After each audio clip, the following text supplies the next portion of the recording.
Oui, bonjour. Bienvenue à cette nouvelle édition de Parole de salariés.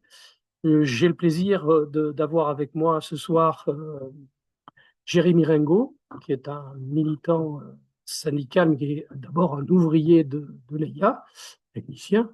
Et j'ai aussi un nouveau qui va travailler avec moi pour l'animation un petit peu de cette nouvelle édition de Parole de salariés.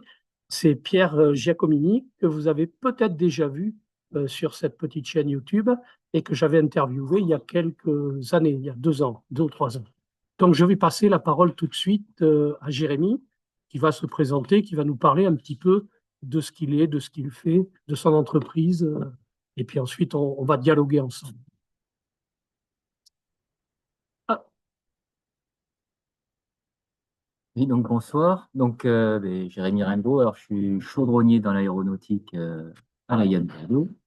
AIA, ça veut dire Atelier industriel aéronautique, hein. C'est un établissement du ministère des Armées qui fait partie intégrante du SIAE, qui est le service industriel aéronautique, qui regroupe 5 AIA et plusieurs détachements de bases aériennes où on fait la maintenance des avions et hélicoptères de l'armée. Dans l'établissement, même si on est un établissement public, étatique, sur les 1200 salariés que comporte l'AIA de Bordeaux, c'est environ 1000 salariés civils, tous statuts confondus. Il peut y avoir des ouvriers d'État, des fonctionnaires, des contractuels, et environ 200 militaires également sur site. Voilà. Mais on est quand même des personnels à majorité civile dans cet établissement du ministère. eh bien, est-ce que tu veux réagir ou sinon il va continuer à nous parler un petit peu de ton travail, un petit peu de ton expérience professionnelle, comment tu as vécu un petit peu ces quelques années déjà assez nombreuses passées dans l'entreprise, et je dirais à quels enjeux cette entreprise est confrontée. On sait bien qu'il y a des évolutions qui sont en train de se faire. La guerre semble frapper aux portes de l'Europe. Et on sent bien aussi qu'il y a des volontés, je dirais, de réinvestir ou soi-disant de reconstruire une défense nationale. On en est où? Moi, les échos que j'ai eus, c'est qu'il ne nous reste plus grand-chose en termes de défense nationale, hein. Pour d'autres activités, je dirais, d'intervention sur d'autres territoires dans le monde, on a encore quelques petits bijoux. Mais en termes de défense nationale proprement dite, voire de défense européenne, c'est un petit peu plus compliqué. Alors, ça fait maintenant 24 ans que je suis à l'AIA de Bordeaux. C'est pas tout neuf. J'ai embauché à 18 ans, sorti d'école à l'époque. C'était une école déjà du ministère des Armées dans laquelle on rentrait. Et on était formé pendant 3 ans à une spécialité dont ils avaient besoin à l'instant T dans les différents établissements du ministère. Et ensuite, on était embauché dans un établissement du ministère après ces 3 ans. Il y a eu toutes les restructurations, hein, qu'on a connues entre les années 80 et 2000 avec la privatisation de DCNS, de GIAT. Donc effectivement, le ministère des Armées en lui-même et ses capacités à avoir ses propres industries, ses propres réparations, ben, s'est étiolé d'année en année. Et aujourd'hui, si la guerre tape aux portes demain, en termes de réactivité, on pourrait se questionner des capacités qu'on aurait en face, puisque derrière, il y a beaucoup d'industriels privés et qu'il faudrait leur tordre la main, entre guillemets, pour répondre aux exigences de nos armées. Nous, aujourd'hui, et depuis que je suis à l'AIA, notre, notre credo, c'est de conserver cet établissement au sein du giron du ministère des Armées pour justement faire contrepoids à toute cette industrie privée, et parce que nous, on défend une économie de paix. On défend une industrie de paix qui œuvre pour la paix. Et justement, en étant un établissement du ministère des Armées, et syndicalement comme politiquement à l'intérieur, on peut revendiquer de ne pas faire telle ou telle sous-traitance. Et on maintient à 95% de notre activité, c'est vraiment pour l'armée française. Et ensuite, on a aussi, en tant que salarié, surtout syndicalement, on s'exprime dès lors que la France décide de s'engager dans tel ou tel conflit extérieur. Nous, on porte notre position syndicale on s'exprime sur ce qu'on en pense. Généralement, on est plutôt contre l'envoi de nos forces armées pour la décision des peuples et de manière diplomatique à leur bien vivre et à ce qui serait bon pour eux. Et, euh, et nous, tout l'enjeu qu'on a à l'intérieur, c'est de conserver cet établissement étatique pour faire contrepoids aux industriels privés et toujours garder une certaine indépendance et autonomie de gestion.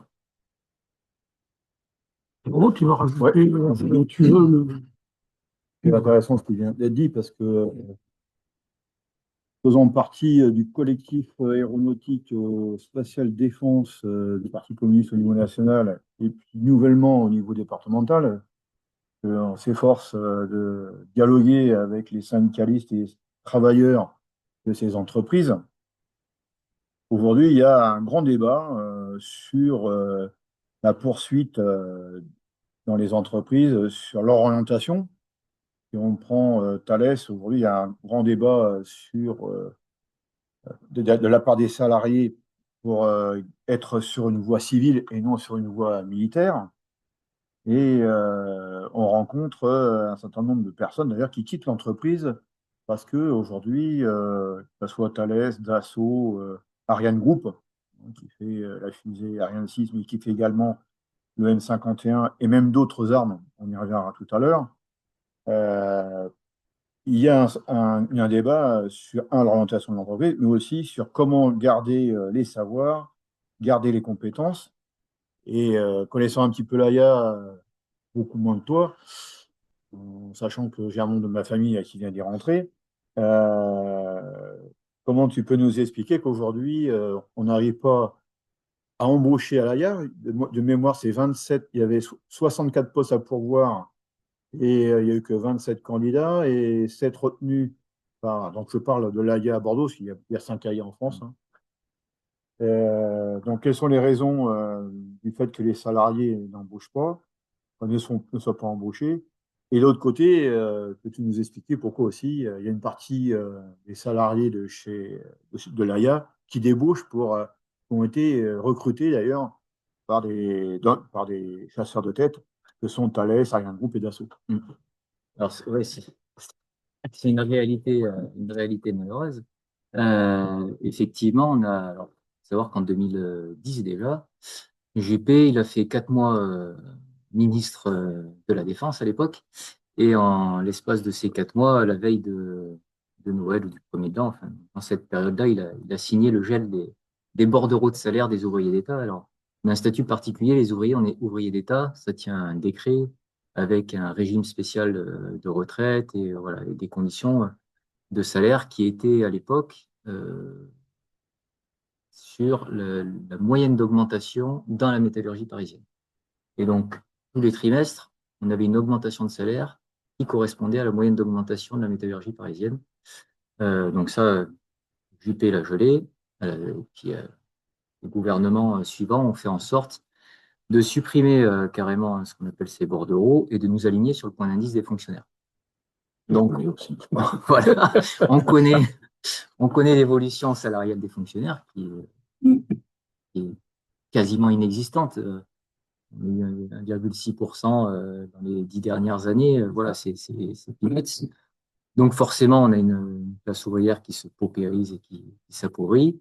Et en face, on a Dassault, Safran, Airbus, qui eux alignent au niveau salarial et qui attirent une jeunesse qui, à Bordeaux, avec le prix des loyers qu'on connaît, avec le coût de la vie actuelle, eh bien, ils sont plus enclins à aller travailler chez Dassault, chez Safran, que de venir à l'AIA où les conditions de salaire sont ce qu'elles sont.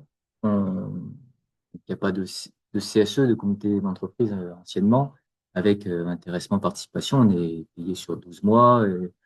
Les primes sont très peu de primes entre guillemets. C'est pas ce qu'on peut connaître dans le privé. Et on ne le revendique pas, parce que sinon, ça voudrait dire que ce serait la course à l'échalote et à l'armement. Nous, ça nous va très bien d'avoir un salaire qui soit sur 12 mois et qui. Mais par contre, aujourd'hui, le salaire mensuel, il est beaucoup plus faible que dans le privé. Donc, c'est vrai qu'il y a chez les ouvriers, en tout cas, il y a cette problématique d'attractivité, principalement salariale.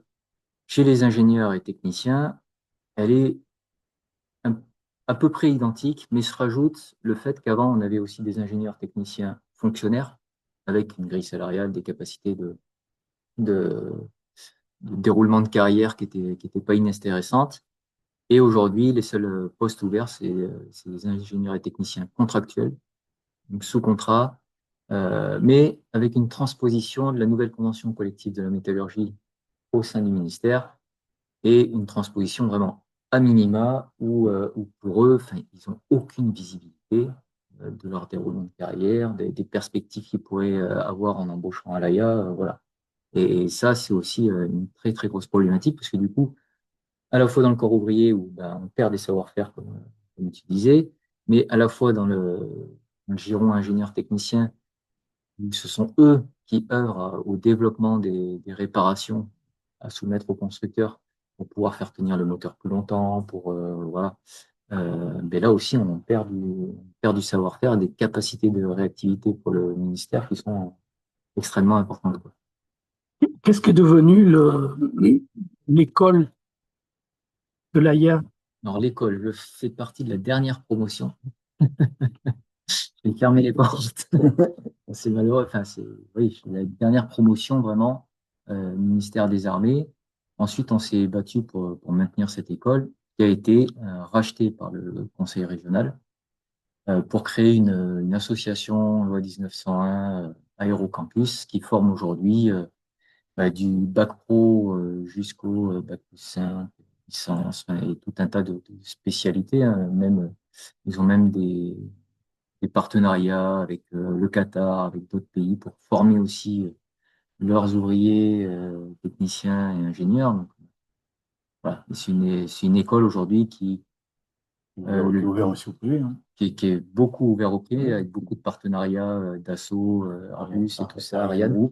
Le ministère y est toujours, puisque nous, le directeur de l'AIA, il est membre du conseil d'administration, même du bureau du campus, il est secrétaire des campus.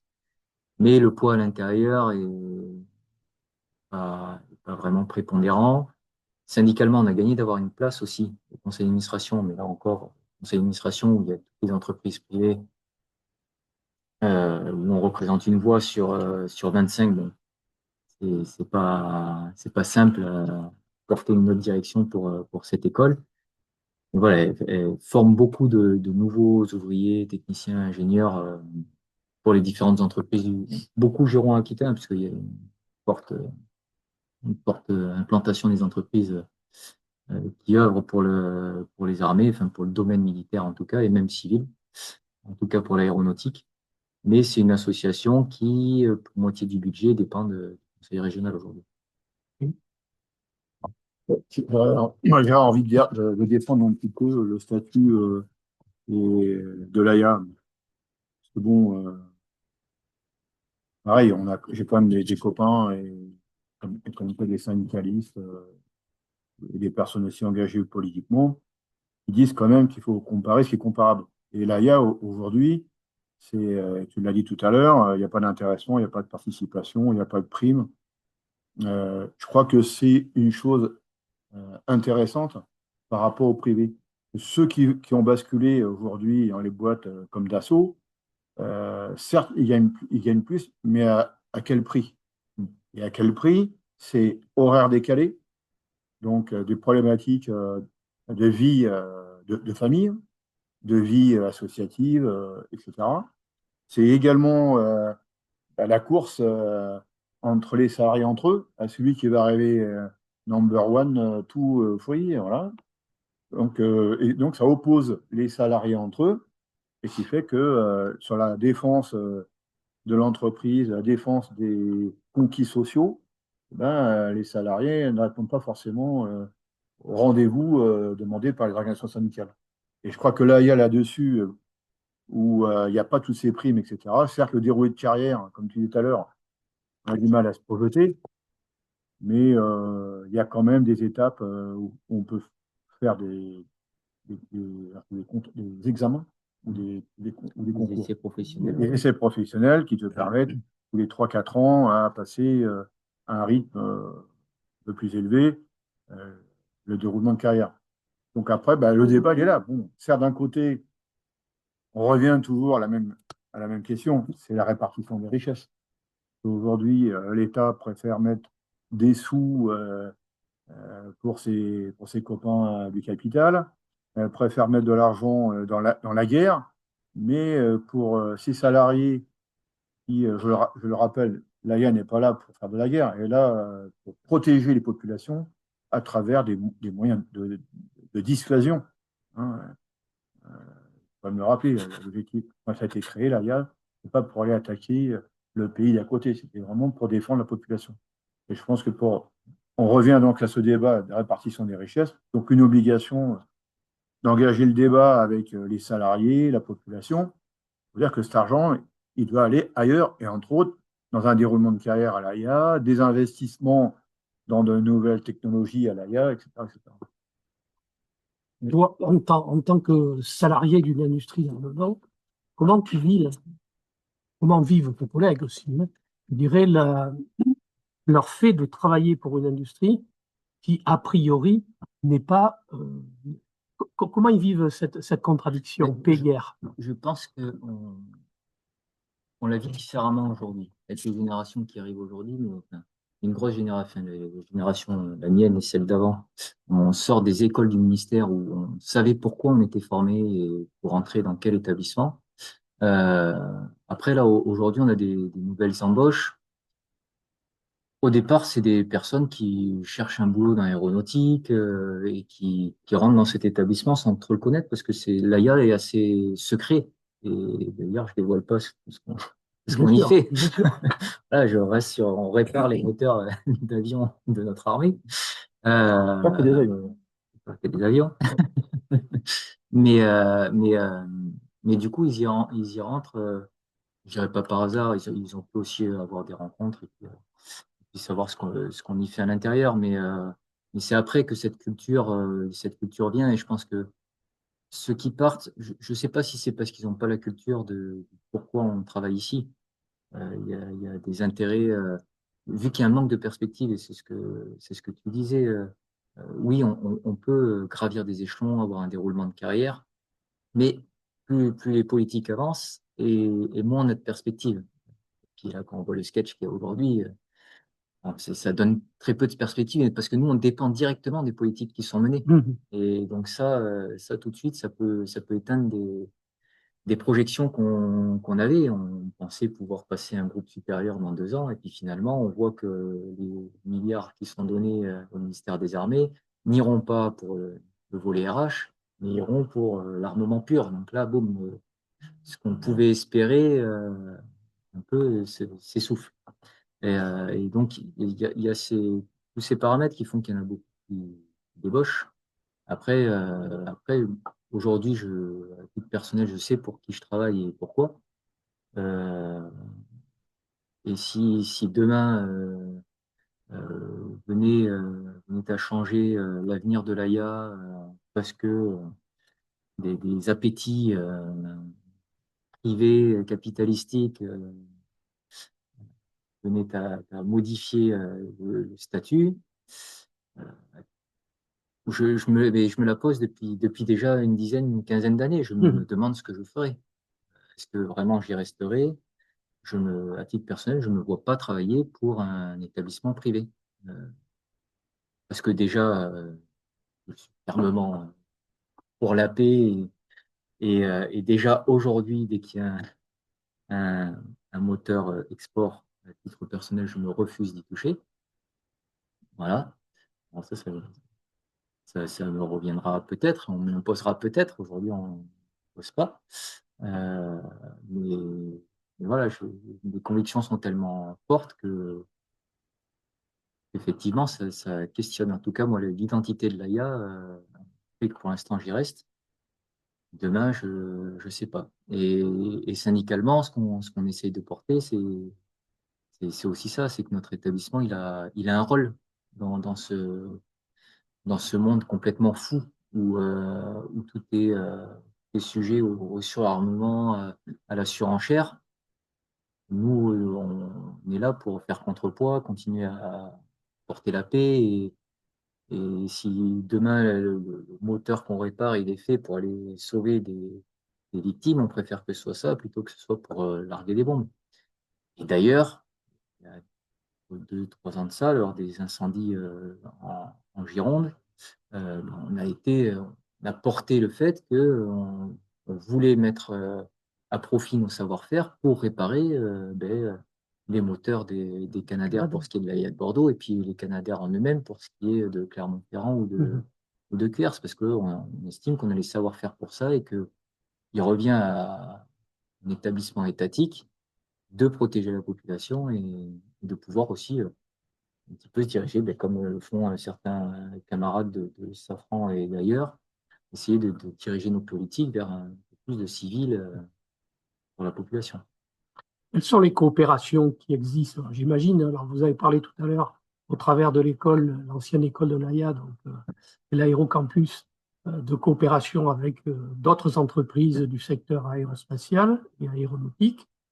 Est-ce que l'entreprise en tant que telle, je suppose, doit avoir aussi des rapports de coopération avec ces entreprises-là? Après, je ne parle pas des phénomènes de subordination des intérêts privés au public, hein, mais quand même, je veux dire, c'est quand même des questions qui se posent. Après, j'ai une autre question. Les contrats sont ficelés de toute façon de manière à ce qu'on soit obligé de parler les uns avec les autres. Le constructeur, c'est un constructeur privé Et oui. des moteurs pour le Rafale. Mhm. Le moteur du Rafale, c'est Safran qui fait le M88, hein. Et donc, du coup, toute solution de réparation que nous, on propose doit être validée par le constructeur après essai, après différentes preuves techniques. Donc, il y a forcément derrière, voilà, des relations qui s'instaurent, que ce soit entre collègues, l'ingénieur et le technicien avec qui je travaille, dès qu'on développe une solution de réparation, sont régulièrement en contact, avec Safran. Ils ont des problématiques aussi de fidélisation a priori, parce qu'ils n'ont pas toujours le même contact derrière. Au bout de 6 mois, quelque chose qui commence à évoluer, paf, ils reprennent le dossier. J'ai l'impression que c'est pas aussi stable qu'ils veulent aussi nous le présenter. Ils veulent nous le présenter là-bas. Donc, à la fois professionnellement, il y a des contacts, et à la fois syndicalement, on est aussi obligé parce que déjà syndicalement, on porte un pôle public national de défense où justement on pourrait un petit peu permettre un cadre aux directions privées pour éviter justement qu'il y ait des dérives capitalistiques avec ces entreprises qui fabriquent quand même avant tout de l'armement, quoi. Tu veux rajouter quelque chose? Non, j'avais une question pour vous. Je vous écoute parce que c'est passionnant. Si, non, ça y est, ça me revient. J'imagine que, comme toutes les entreprises d'armement, notamment, enfin, je dirais, ou d'entretien du matériel d'armement, on est confronté à des évolutions technologiques énormes. On le voit à la fois en Ukraine, mais aussi, même si ça n'a pas été montré à Gaza, l'utilisation de plus en plus importante de drones à la place, je dirais, de l'aviation classique. Comment ça se passe? Je suppose que ça doit aussi venir dans les évolutions industrielles de vos activités, Voilà, à proprement même si parler, c'est secret défense. oui, Non, mais enfin, non, je pense que c'est pas un secret, tout le monde le sait. non, mais militairement, au ministère des Armées, Bien sûr. il y a des services qui sont dédiés justement à ces recherches. Alors après, nous, ça dépend pas du tout de l'AIA de Bordeaux, donc on regarde ça de loin. Ouais. Ce qui nous impacte, mais aujourd'hui, nous, les technologies surtout qu'on utilise, ça facilite davantage la réparation. Alors, ça va aller de la découpe laser au soudage par faisceau d'électrons, à des machines de fraisage rapide pour se produire un peu plus vite ou faire de la série. Et voilà, c'est des technologies plus industrielles. Donc des relations avec l'université un petit peu, ou avec certains labos comme le labo laser, etc., de l'université de Bordeaux. Non? Non, Ou parce qu'on ça fait on fait, se je dirais, fournit, en dehors, quoi. ouais, on se fournit auprès de industriels privés, hein, qui fabriquent Ok, spécifiquement ces machines pour l'industrie. Et, d'accord. on utilise. Alors Bon, après, après, je crois qu'on peut ajouter, c'est que les grands donneurs d'ordre comme Safran, Airbus, Thales et autres, pour pouvoir développer un nouveau matériel, un nouvel engin. Là, tu parlais des drones. Là, ils attendent à ce qu'il y ait une commande de l'État et où l'État rentre en négociation avec le privé. Et puis après, c'est un peu le marchand de tapis. Tu me donnes telle enveloppe et je t'ai fait tel truc, quoi. C'est quelque chose quand même qui est assez nouveau. Avant, l'État, quand il avait besoin d'un aéronef ou autre, à travers ces ministères, à travers ces outils que sont les centres d'essai en vol, les centres d'études spatiaux, etc. Étudier déjà la faisabilité d'un engin, pour quoi faire aussi, il y avait les perspectives et aussi la dimension politique de l'affaire. Que là aujourd'hui, c'est ni plus ni moins que tu veux tel engin, tu me donnes telle monnaie et moi je te développe quelque chose. Donc on peut voir quand même que quand on regarde les entreprises privées aujourd'hui, leur budget d'investissement en recherche et développement, il est minime. Safran, ça doit être aux alentours de 3% de son chiffre d'affaires, donc c'est très très peu. Et le reste vient d'aide de l'État, quoi, voilà, des investissements que leur paie l'État sur plusieurs années. Ce qui était différent précédemment, où avant, il y avait une discussion et l'État faisait des avances remboursables. Donc, il obligeait à la fin du développement que l'entreprise, une fois qu'elle avait vendu son matériel, eh ben, dessus, ben, le pognon qu'elle avait mis pour l'investissement, elle le remboursait à échéance à l'État. Mhm. Et là, aujourd'hui, c'est fini ça. Donc aujourd'hui, c'est je prends de l'argent public, je fais ce qu'on m'a demandé, ça ne m'a pas coûté. Et quand je vais le vendre au fur et à mesure, parce que je le vends à l'État, je peux le vendre aussi à d'autres pays. On voit aujourd'hui avec les Rafales, hein, qu'on vend à plusieurs pays qui, malheureusement, un jour ou un autre, pourraient se retourner vers nous. Et donc, on est franchement sur aujourd'hui un jeu dangereux, qui est le jeu du capital. Aujourd'hui, ce qui est fait aujourd'hui, c'est ni plus ni moins pour faire de l'argent. Donc, Dassault, qui est un exemple, Safran, qui fait les moteurs, hein, et autres, bah, s'enrichissent aussi avec des décisions comme ça, politiques, des décisions et de laisser faire le capital. sans compter qu'au-delà de vendre l'aéronef en tant que tel, ils vendent aussi une partie de la technologie, Mhm. ils vendent une partie des savoir-faire de la maintenance. C'est pour ça d'ailleurs que l'Aérocampus forme des techniciens du Qatar, comme ça ils font leur propre maintenance. Alors qu'avant, cette maintenance-là était faite ici. Et au moins on gardait une charge de travail assez conséquente. Et même les contrats aujourd'hui, quand Dassault, un Rafale à l'État, parce que c'est ça, hein, Mhm. c'est l'entreprise privée qui vend 50 Rafales là, à l'État et il conditionne les ventes et les contrats avec la maintenance prévue dedans. Et donc, du coup, c'est pour ça que nous, Aya, avant, on avait un certain leadership, entre guillemets, dans la maintenance des Mirage 2000, avant Alpha Jet et autres. Mais aujourd'hui, sur le Rafale, ben là, il y a des parties du moteur, parce que le moteur est saucissonné en 21 modules. Il y a des parties du moteur qu'on n'entretient pas du tout. D'autres parties où on est sous-traitant de Safran, donc du constructeur. Et d'autres parties où on est en double compétence, entre guillemets, avec Safran, et chacun a un peu sa part. Voilà, tout est bien étudié pour garder un certain monopole. Et en plus, ces mêmes entreprises privées, elles font sous-traiter la maintenance, et puis en plus, en cascade.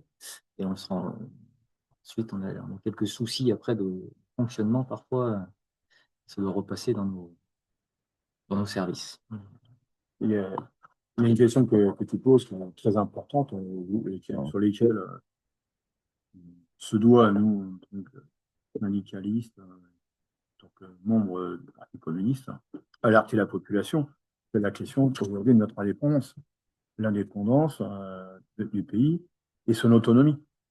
Là, aujourd'hui, on peut voir qu'en donnant tous nos savoirs, comme tu l'as dit, que ce soit dans l'aéronautique et nous, on le voit aussi dans le spatial, aujourd'hui, on dépend quasiment maintenant à 70 voire 80% d'un tiers pour réaliser nos engins et les entretenir, que ce soit dans l'aéronautique. Aujourd'hui, euh, il y a des matériaux, des composants électroniques qui dépendent des États-Unis, de la Chine. Dans le spatial, aujourd'hui, on achète des morceaux de fusées à la Russie, encore, là 2 ou 3 ans, à l'Ukraine. Euh, L'Ukraine, il faut savoir que sur le petit lanceur Vega, un étage était fait par les Ukrainiens. Et donc là, aujourd'hui, on se retrouve dépendant d'un autre. Et donc là, il y a danger. Donc, tu vois, tout à l'heure, tu parlais du pôle industriel de défense. Je pense que là, on doit faire vivre ce pôle industriel de défense pour faire en sorte de dire qu'il y a un certain nombre d'engins, c'est-à-dire aéronefs, fusées et autres, que l'on doit garder dans le giron du Made in France pour se protéger de perdre déjà notre autonomie, de perdre nos savoirs, nos compétences, et qu'on soit appris, happé par la concurrence, une concurrence déjà des forces étrangères, mais également qui est pas loyale. C'est du fait qu'on va toujours chercher des produits aussi qui sont moins chers. Aujourd'hui, bon, la Chine, on voit bien, aujourd'hui, la Chine, ça n'emmerde pas de dire je vais copier tel truc, les normes internationales, je m'en fous. C'est vrai qu'on voit sur le monde automobile comment elle est en train de mettre la main dessus. Elle vient de créer son premier avion de ligne avec du savoir-faire, d'ailleurs, Airbus, et avec du savoir-faire Safran, pour les moteurs. On le voit dans le domaine, pour le médicament, etc., etc. Je pense qu'il y a une urgence sur le sujet. Comment les collègues, notamment les catégories ingénieurs cadres, réagissent par rapport à cette situation? Est-ce qu'ils sont totalement, je dirais, pris par la logique de l'entreprise, en tout cas la logique managériale d'État, avec les orientations gouvernementales qui sont proposées, ou est-ce qu'il y a une réflexion d'autonomie relative, d'abord pour penser un avenir de leur secteur industriel, de leur entreprise, et l'inscrire éventuellement dans des alternatives. Bon, c'est vrai que voilà, je m'arrête là pour l'instant. Non, c'est difficile de donner un avis global de ces salariés-là parce que on a une population, je crois que l'AIA a changé à 50%, on s'est renouvelé à 50% à l'espace de 5 ans. Donc une population très nouvelle hein, qui intègre l'établissement, donc où certains n'ont pas encore cheminé sur la place de l'établissement, perspective de paix, où certains sont là parce que la technologie plaît, il y a ce défi de recherche de réparation, voilà, de développement de nouvelles réparations pour le moteur. Et, euh, et puis, comme dans la société actuelle, hein, ceux qui préfèrent faire le travail le plus consciencieusement possible et puis aussi occulter les difficultés dans lesquelles on vit et vaille que vaille.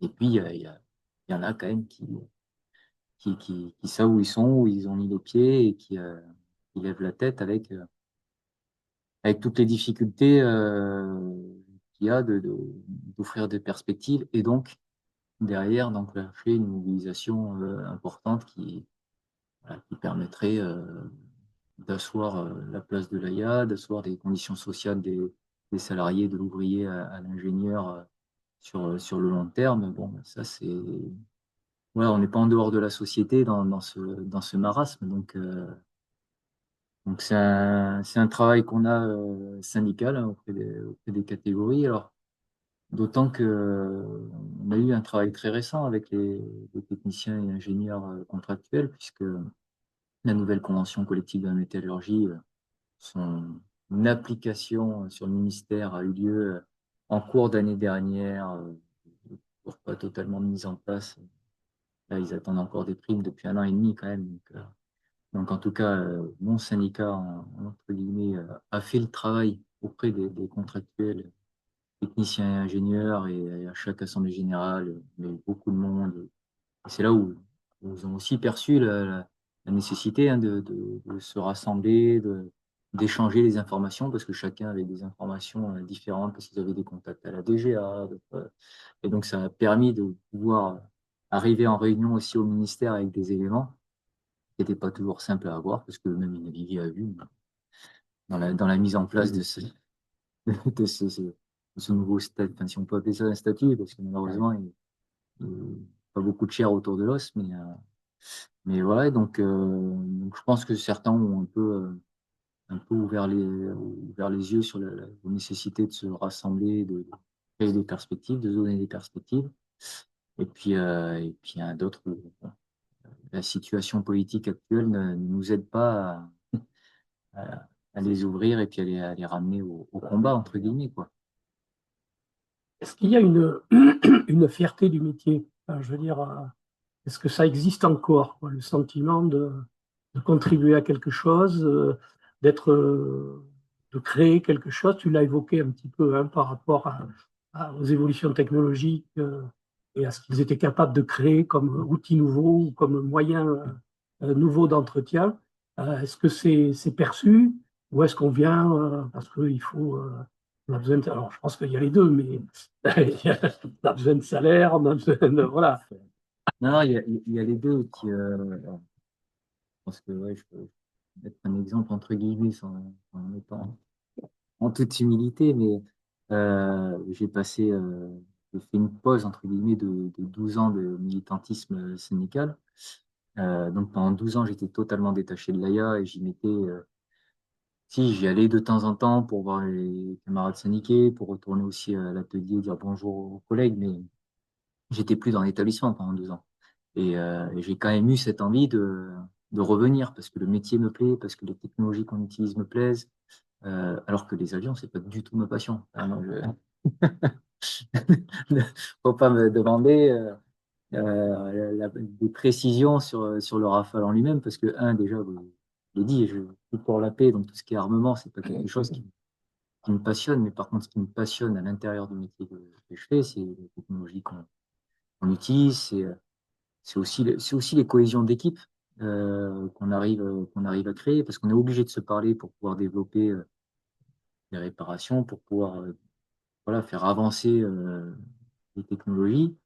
Et si on ne parle pas aux collègues, bah, c'est sûr que notre métier n'a plus aucun intérêt.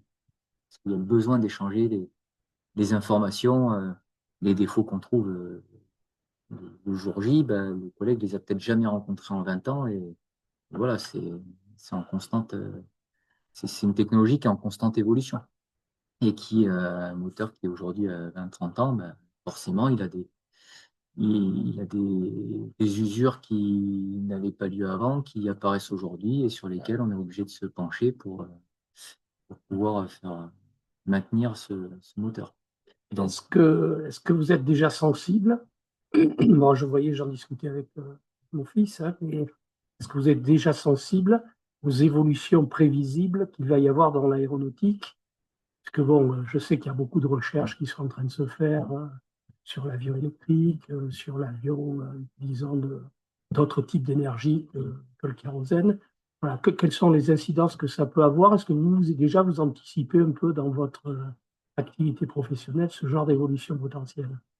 alors, on Alors, dans anticipe, le militaire, c'est un peu on compliqué en parle, peut-être, voilà. mais Dans le militaire, c'est compliqué parce que il y a besoin d'une telle puissance de déplacement, aujourd'hui, et puis donc il y a un tel poids embarqué qu'aujourd'hui, que ce soit un avion électrique ou de toute autre technologie, il n'est pas prêt de remplacer un avion militaire comme il est conçu à aujourd'hui. l'instant T. Il y a besoin, mais comme pour le transport de personnes civiles, hein, L'avion électrique, aujourd'hui, il permet un transport, mais d'une charge très faible, et il ne permet pas du coup de faire déplacer des masses.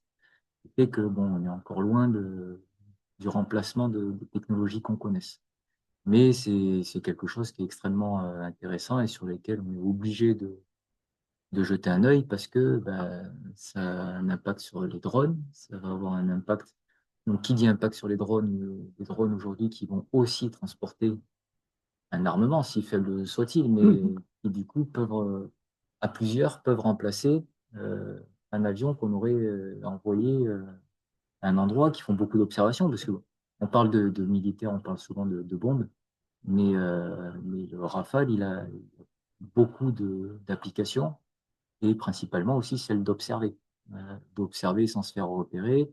Et là, pour le coup, c'est mieux. Je préfère qu'on envoie un Rafale pour faire de l'observation que pour lancer une bombe sur des peuples qui n'ont rien demandé. Et ça, dans cette mission-là, effectivement, il pourrait être remplacé un peu plus vite. Et encore que, bon, tout ce qui est sa furtivité, il y a tout un tas de choses qui aujourd'hui ne permet pas de le remplacer à l'instant T. Ouais, il y a quand même, il y a quand même des évolutions aujourd'hui. Faut savoir une chose quand même, pour le grand public, c'est que beaucoup de technologies qui sont utilisées pour un avion civil, pour une fusée civile, viennent des recherches et développements qui ont été faits du temps où la France a engagé des millions, voire des milliards pour la défense militaire. On peut prendre un exemple. Si je prends par exemple les volets du MK88, donc le pot d'échappement, pour ceux qui ne connaissent pas, le pot d'échappement du MK88 qui sont faits en composite. Aujourd'hui, ces composites se répercutent sur le spatial, où les corps de la fusée sont faits en composite. Et on peut prendre aussi d'autres exemples d'utilité où on a eu ces composites qui ont été utilisés dans la Formule 1 pour faire des freins, des disques de frein en la matière. Il y a eu des essais sur des essieux de train pour alléger, etc. Enfin, on arrive à en buter pour des raisons financières, mais ces technologies, aujourd'hui, elles sont intéressantes de mon point de vue pour essayer d'avoir la chasse au poids, parce que sur un avion, aujourd'hui, si on veut essayer, sans changer sa propulsion, c'est de gagner du poids. Et ces nouveaux matériaux à base de composites, de fibres, pour le carbone, que ce soit des nouveaux aluminiums aussi, hyper légers, nous permettent d'aller vers quand même quelque chose de plus respectueux, entre guillemets, de l'environnement et de notre combat pour améliorer notre climat. Euh, mais également, on a aussi, par notre éducation, par notre système éducatif Made in France, c'est aussi à faire en sorte qu'on ait des ingénieurs. Aujourd'hui, on est en difficulté pour former des ingénieurs, et une fois qu'on les a formés, on est en difficulté pour les garder. Et souvent, ils s'en vont dans d'autres pays où ils vont donner leur savoir qu'ils ont acquis dans les grandes écoles françaises. Et là, donc, je pense que de ce côté-là, on a un potentiel en France dans nos universités, parce que on a un universitaire avec nous, et je pense que c'est important aussi de donner, faire valoir que nos universités aujourd'hui, elles sont d'un haut niveau. Il ne faut pas penser qu'aux universités américaines ou anglaises. Aujourd'hui, la France, elle a un potentiel éducatif pour les ingénieurs, pour des grands doctorats, etc., pour aller de l'avant. Après, c'est une décision politique. Ouais, je pense que c'est des choses quand même qu'il faut savoir. Nouveaux matériaux, des ingénieurs, techniciens que l'on doit former et garder en France. On a un potentiel et on peut développer un certain nombre de choses. Tu parlais de l'avion électrique. Certes, aujourd'hui, on n'en est pas. On est plutôt sur des nouveaux carburants euh, à base d'huile de synthèse et autres. Mais l'avion électrique, demain, on commence à y arriver. On a aujourd'hui, par exemple, Safran qui a développé un moteur électrique qui permet que, au lieu de faire avancer l'avion jusqu'au début de la piste d'atterrissage, avant on faisait ça avec les moteurs de l'avion. Aujourd'hui, il y a un moteur électrique qui vient aider à tout ça. Donc, je pense que, mais là aussi, on se bute à la répartition des richesses. Aujourd'hui, on a des milliards dans ces entreprises, Airbus, Safran, Thales, pour citer que eux. Et aujourd'hui, si par la loi, parce que c'est ça quand même, la loi en France, le Parti communiste là-dessus, il y a un certain nombre de projets de loi pour faire en sorte que les industriels, ils mettent au service de la nation un pourcentage, voilà, on va mettre la graduation, pour faire en sorte de pouvoir faire de la recherche et développement pour l'humain, pour protéger la planète. Aujourd'hui, tous ces projets avec la guerre et l'orientation qui a été prise par Macron, aujourd'hui, c'est que tous ces projets, et je dis bien tous, je mesure bien mes mots, tous les projets qui étaient dans les cartons pour combattre l'aggravation du climat, pour protéger l'environnement, ont été mis en stand-by. Que ce soit sur les avions, que ce soit sur les voitures. On peut dire aujourd'hui, il faut acheter électrique. Électrique, on voit quand même. Alors certes, aujourd'hui, pour l'électricité, il faut construire des centrales nucléaires. Et aujourd'hui, le seul moyen est décarboné à notre connaissance. Hein. Ce n'est pas l'énergie verte, comme les éoliennes ou autres, qui va remplacer toutes nos centrales nucléaires. Donc là, il y a bien besoin d'investir. Et sur l'électrique, on sait très bien aujourd'hui qu'on a un problème. Même si on a beaucoup avancé, tant mieux, le recyclage des batteries.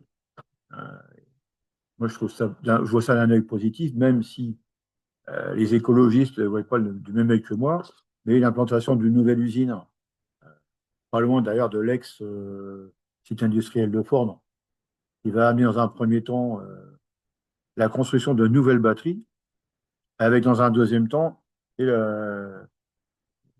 démolir les batteries existantes, les recycler et garder les matériaux précieux de ces batteries pour faire d'autres batteries qui seraient moins polluantes pour l'environnement et le climat. Donc, c'est des bonnes choses. Mais là aussi, la question est toujours la même problématique. Et si on veut faire de la meilleure écologie du monde, eh ben, c'est incompatible avec le capitalisme. Les questions sont là, quoi. On est encore sur des questions politiques et d'enjeux sur qu'est-ce qu'on veut de notre planète pour demain.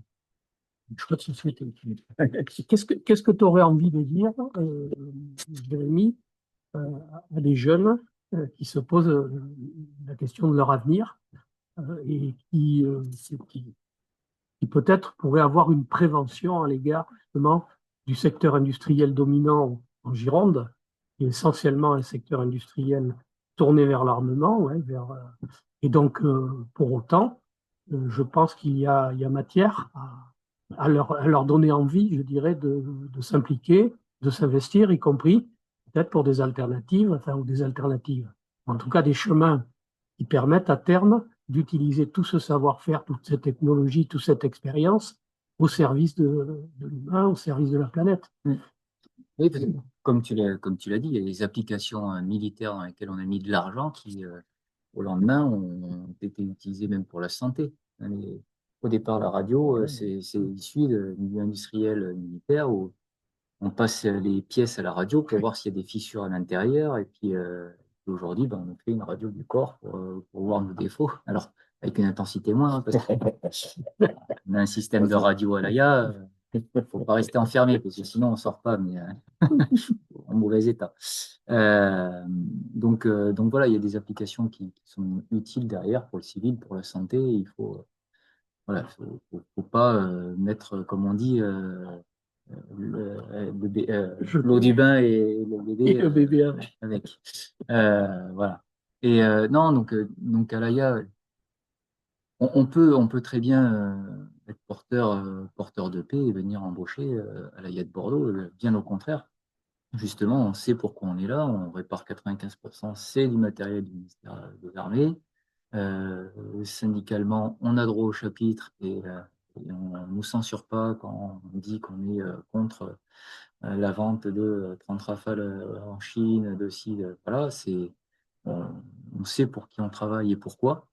Et, et puis en plus, on a encore, et si aujourd'hui on a encore, même si le statut d'ouvrier d'État a un petit peu perdu de sa splendeur avec les derniers gouvernements, mais ça n'empêche que c'est encore un statut avec une pension de retraite spécifique. On a, voilà, encore certains acquis et conquis qu'on défend. Et auprès des députés comme de nos gouvernants, on a réussi, encore à l'heure d'aujourd'hui, à faire valoir qu'il y a besoin de maintenir cet établissement étatique avec des personnels à statut étatique et des conditions sociales qui permettent de faire vivre cet établissement. Donc voilà, moi je pense qu'il faut investir ces lieux-là sans se mettre de freins et d'a priori, et au contraire venir voilà, se nourrir des expériences et être à l'intérieur pour pouvoir défendre les valeurs qu'on souhaite porter, quoi. Peut-être une dernière question, si vous en êtes d'accord, tous les deux. Est-ce que comment dire, est-ce que le monde du travail dans vos entreprises euh, a un poids et peut jouer un rôle moteur, je dirais, dans l'évolution de leur entreprise ou dans l'évolution du secteur dans lequel ils travaillent? Je sais que c'est une question lourde et que c'est des enjeux de démocratie sociale ou de démocratie directe qui sont très importants. Comment vous vivez les choses? Est-ce qu'on a reculé? Est-ce qu'il y a des avancées partielles, des reculs, voilà, comment vous vivez la chose? Ça fait 24 ans que je suis à l'AIA, si je fais le cumul, Hmm. oui, j'ai reculé en termes de conditions sociales, salariales par rapport à ce que j'avais avant. Ça, et quand on regarde voilà, au bout du nez, j'ai envie de dire, la fiche de paie à la fin du mois. Par contre, ce que je sais, c'est que s'il n'y avait pas eu ce poids social et ce poids syndical et politique aussi, parce que bah, à l'intérieur de l'AIA, on a encore aujourd'hui, alors là, il n'est pas au Parti communiste, mais on a des personnes engagées politiquement, donc que ce soit communistes, chez les Verts, au Parti socialiste, qui sont parfois maires de communes de métropole. Et donc, si on n'avait pas des personnes aussi engagées politiquement dans l'établissement, des syndicats, particulièrement un, aussi fort dans l'établissement, qui n'avait pas porté ces questions-là et qui ne porte pas ces questions-là quotidiennement, je pense que je ne parlerai pas aujourd'hui de l'AIA, parce qu'on n'y serait plus. Et ça, c'est vraiment à mesurer, c'est que si aujourd'hui l'AIA a encore un statut et qu'on embauche encore, pas autant qu'on le voudrait, mais des personnes à statut, c'est parce qu'il y a eu un mouvement social, un point syndical et politique qui fait que on est encore là aujourd'hui. Et s'il n'y avait pas eu ça, s'il n'y avait pas une telle force syndicale et mobilisation des personnels surtout, euh, je pense qu'il y en a certains, comme Sarkozy, à son époque du livre blanc en 2008, qui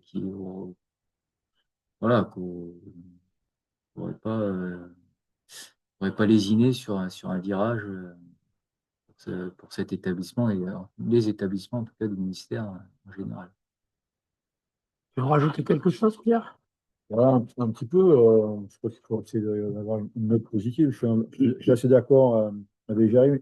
Et moi, je trouve qu'aujourd'hui, j'ai beaucoup de confiance envers la jeunesse. Euh, je pense qu'on a tous été agréablement surpris lors des dernières mobilisations. Euh, Peut-être pas la dernière, mais l'avant-dernière, celle du 2 octobre, où on a vu tout un tas de jeunes, beaucoup de jeunes dans la manifestation bordelaise et d'ailleurs dans tout le pays. Je crois que ces jeunes, eh ben, ils veulent s'occuper aussi de leur vie, ils veulent en prendre la direction, que ce soit sur les rythmes de vie, hein, associer vie professionnelle et vie familiale. Hein. Beaucoup de jeunes refusent les boulots parce qu'il n'y a pas assez de temps pour la famille, il faut le savoir, quand même. Et malgré des propositions de rémunération assez élevées, il faut le savoir. Confiance en les jeunes parce que ils veulent autre chose pour la planète. beaucoup de jeunes sont engagés dans agir pour le climat, hein. Bon, moi, je pense qu'il y a il y a des effets positifs. Bon, ben, ces effets positifs, il faut les réunir, il faut les associer, et faire en sorte que ben, on aille vers un autre modèle que celui qui est proposé par le capital. C'est lui qui incarne aujourd'hui Emmanuel Macron, quoi. Aujourd'hui, il est complètement isolé dans sa tour d'ivoire à l'Élysée et il ne voit pas un peuple aujourd'hui qui est en évolution et qui demain va renverser le pouvoir en place. En fin de compte, c'est ça. Le renversement, il va le renverser par une bataille idéologique, une bataille intellectuelle, par le vote.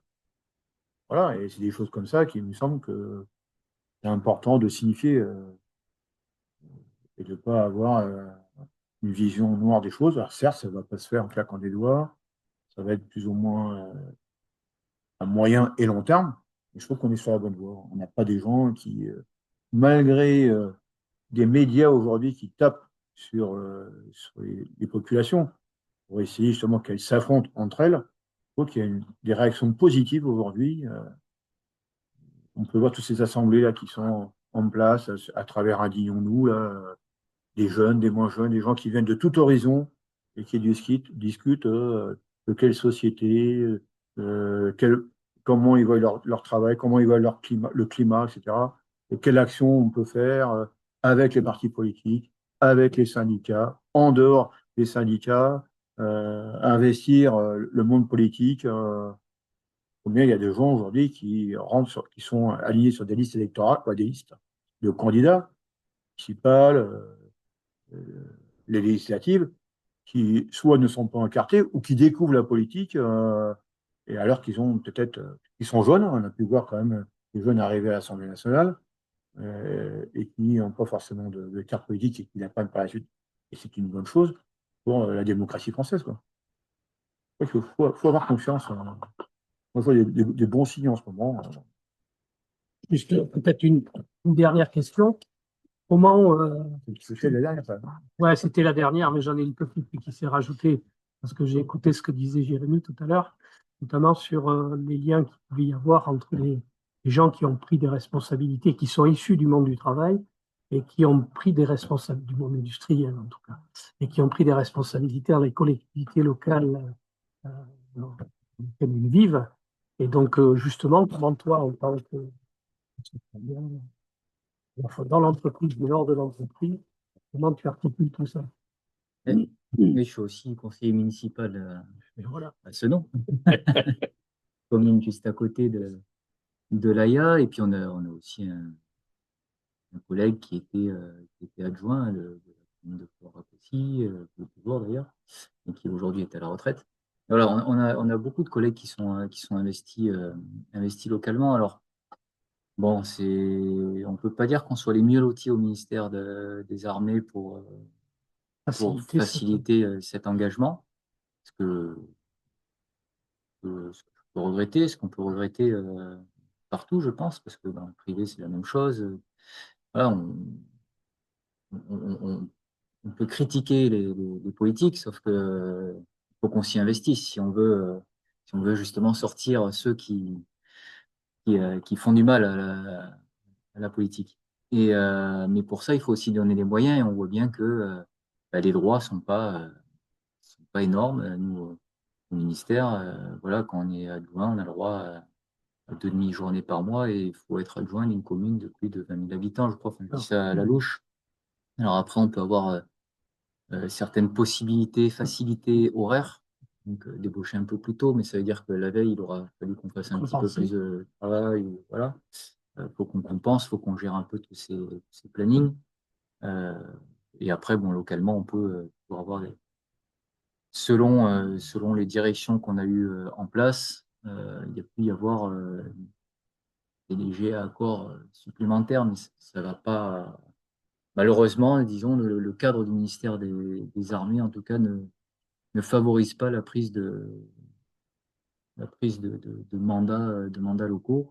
Et on peut le regretter. Je pense que c'est dans beaucoup d'administrations comme ça, c'est dans beaucoup d'entreprises privées. Et à partir du moment où il n'y aura pas un vrai statut de l'élu pour aussi faciliter l'engagement et le retour au travail, parce que j'ai dit tout à l'heure aussi, hein, j'ai passé 12 ans en tant que à l'extérieur de l'entreprise pour les mandats syndicaux départementaux et nationaux. J'ai la chance quand même, ça par contre pour le coup, d'avoir une certaine protection au ministère des Armées qui fait que j'ai pu retrouver un poste de travail et que j'avais gardé des contacts donc, avec le chef d'atelier actuel qui est tout à fait d'accord pour me reprendre. Il a fallu cheminer pendant 6, 7 mois. Ça n'a pas été forcément simple avec la direction, avec le volet RH et puis voilà. Alors que on m'attendait dans une équipe, il n'y avait aucun souci là-dessus. Mais c'est pareil, le retour à l'emploi, il n'est pas, même dans les mandats syndicaux, mais encore plus dans les mandats politiques, il n'est pas facilité. Et si on veut arrêter d'avoir des énarques qui nous dirigent et qui dirigent pour le capital, mais il faudrait un vrai statut de l'élu ou de l'ouvrier à l'ingénieur en passant par les professions libérales, les artisans, les paysans, les agriculteurs, et on puisse à un moment donné retrouver notre travail en toute sérénité et que le mandat d'élu, ce soit qu'une période de notre vie. Un engagement, c'est pas fait pour en faire, enfin, je le considère comme ça, c'est pas fait pour en faire métier, parce que sinon, à un moment donné, bah, on perd pied. On arrête là? Voilà. Donc c'est une bonne façon de... Merci beaucoup à tous les deux.